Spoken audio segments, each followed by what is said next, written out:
পানির যে দূষণ, দুর্গন্ধ, যে মডেলের ওয়াটার বাসগুলি নামানো হয়েছিল সেটা এই পরিবেশের সাথে আসলে মানানসই না। নদী দূষণ ও নাব্যতা সংকটের চ্যালেঞ্জ নিয়েই ফের ঢাকার চারপাশের বৃত্তাকার নদীপথ সচল করার উদ্যোগ নিয়েছে সরকার। এতে প্রশ্ন উঠেছে, অতীতে শত কোটি টাকা খরচের পর যেই প্রকল্প ব্যর্থ হয়েছে সেই সেবা আবার চালু করলে কী লাভ? বাংলাদেশ অভ্যন্তরীণ নৌ পরিবহন কর্পোরেশন BIWTC জানায়, এবার জ্বালানি খরচ কমবে আর ছোট হবে নৌযান। ঢাকার চারপাশে থাকা নদ নদীকে কেন্দ্র করে ওয়াটার বাস সার্ভিস চালুর পরও বন্ধ হয়েছে বারবার। আর বৃত্তাকার এই নৌপথকে কেন্দ্র করে যে ল্যান্ডিং স্টেশনগুলো নির্মাণ করা হয় সেগুলো এখন যেন অনেকটা ভূতের বাড়ি। ওই নৌ রোডে চলার জন্য সব মিলিয়ে নামানো হয়েছিল 12টি ওয়াটার বাস। সেগুলোর মধ্যে দীর্ঘদিন ধরে নারায়ণগঞ্জে 7টি আর কিছু পড়ে আছে ঢাকার বাদামতলীতে। সেখানে গিয়ে দেখা যায় যানগুলো যেন দেখার কেউ নেই। রাষ্ট্রীয় কোষাগারের কোটি কোটি টাকায় কেনা এই ওয়াটার বাসগুলো এখন রাজধানীর পুরন ঢাকার বাদামতলী ঘাটে পরিত্যক্ত অবস্থায় পড়ে আছে। আমরা সরজমিনে এসে দেখলাম এখানে এই বাসগুলোতে অবস্থান করছে BIWTCর বিভিন্ন শ্রেণীর কর্মকর্তারা।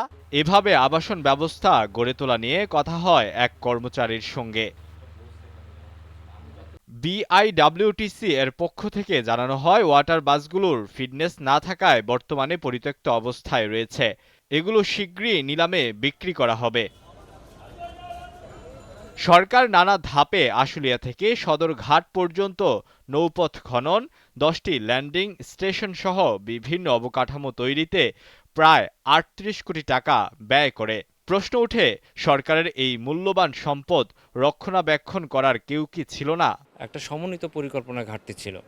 তাড়াহুড়া করে আপনি যদি ফিজিবিলিটি না করেন, সম্ভবত যাচাই যদি না করেন, ফলাফল এটাই হওয়ার কথা ছিল।